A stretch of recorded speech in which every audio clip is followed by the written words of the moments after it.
सूर्यन गुप्ता को। हाँ जी गुप्ता साहब। सर, मेरा क्वेश्चन था।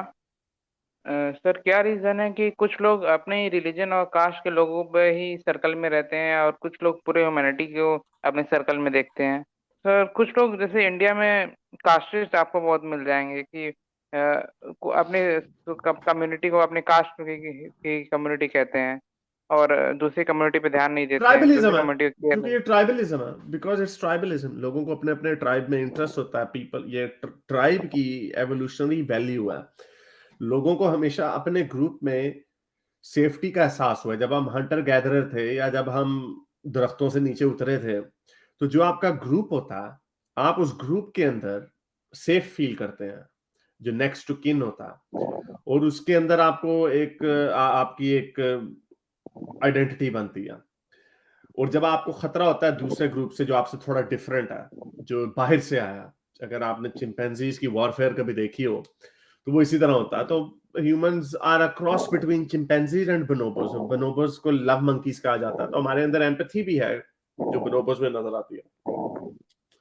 एनीवे तो ये वो वजह है कि हमें अपने ट्राइब की वैल्यू है इसमें ऑन एवोल्यूशन स्केल। लेकिन जितनी कॉम्प्लेक्स सोसाइटीज अब हमने बना दी हैं, तो अब तो हमें इस तरह के फजूल किस्म के ट्राइब में पढ़ने की जरूरत नहीं है। अब ये भी तो ट्राइब हो सकता है।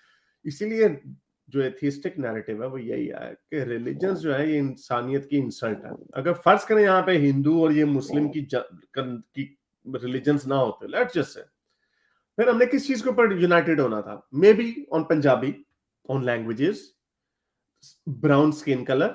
साउथ में साउथ के लोग हैं, उनकी अपनी लैंग्वेज होनी थी, उन्होंने उसके ऊपर करना था। और यही वजह है कि आप देख लें साउथ और नॉर्थ इंडिया में कितना बड़ा डिवाइड है, या ईस्ट, फार ईस्ट में चले जाए उधर भी डिवाइड है।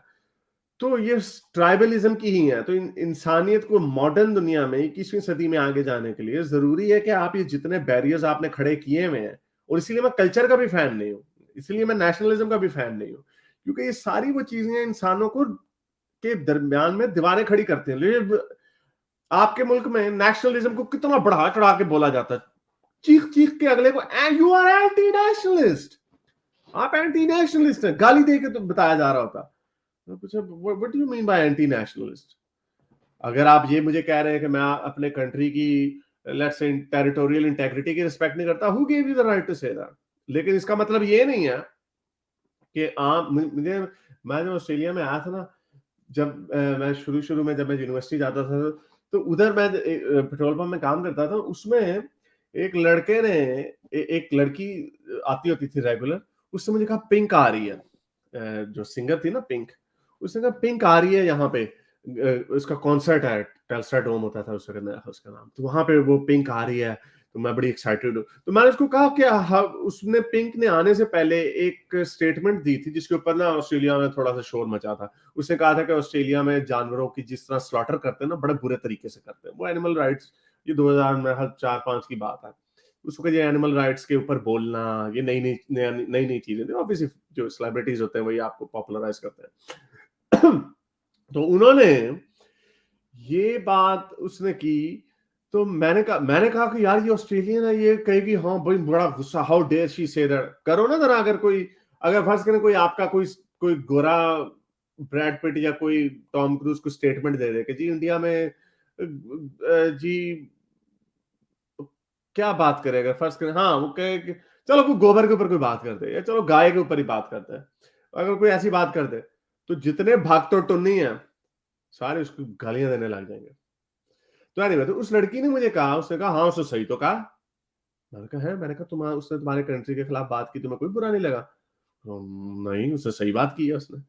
तो ये एटीट्यूड्स होते हैं जो, और उस वक्त, और ये मैं उस वक्त से भी देख रहा हूं कि ये लोग आगे इसलिए निकल जाते हैं क्योंकि सच के साथ खड़े होते हैं। इसलिए नहीं करेंगे कि ओ जी ये बिकॉज ये हमारा ट्राइब है, तो हमारा ट्राइब जो हमारी नेशनैलिटी है ऑस्ट्रेलियन, तो इसके खिलाफ अगर किसी ने बात कर दी, आइदर इट्स ट्रू और फॉल्स, तो आपके कंट्री में ये वर्च्यू के तौर पे बताया जाता है कि चाहे भाई सही हो या गलत हो, देश देश भाई देश, क्या भाई देश देश आगे आपका तभी जाएगा जब आप सच के साथ खड़े होंगे, जब आप सच्चाई के ऊपर बात करेंगे।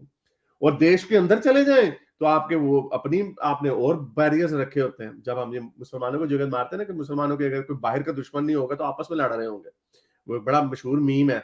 वो एक मुसलमान के पैर में तलवार है और हाथ में तलवार है, वो आपस में लड़ रहा है, पैर उसका जो ऐसा। तो ये इंसानी फितरत की, ये इंसानी फितरत है कि आपके मुसलमान इंडियन नहीं है या आपके हिंदू इंडियन नहीं है, लेकिन उधर जब किसी गोरे से नहीं लड़ रहे होंगे कि उसने ये क्या स्टेटमेंट दे दी हमारे खिलाफ, तो फिर आपस में लड़ रहे होंगे। सो ये बैरियर्स हैं, कल्चरल बैरियर्स, नेशनलिज्म के बैरियर्स और रिलीजन के बैरियर्स। इनको आप जितना उतारेंगे ना उतना बेहतर आपका मुल्क होगा। जी सर, सही कहा आपने। ठीक है चले, सर, चलता हूँ। बहुत शुक्रिया, थैंक यू सर। मेरे इस नेक काम को जारी रखने के लिए मुझे पेपैल या पेट्रियन पे जरूर सपोर्ट कीजिए ताकि मैं अपना पैगाम ज़्यादा से ज़्यादा लोगों तक पहुंचा सकूं।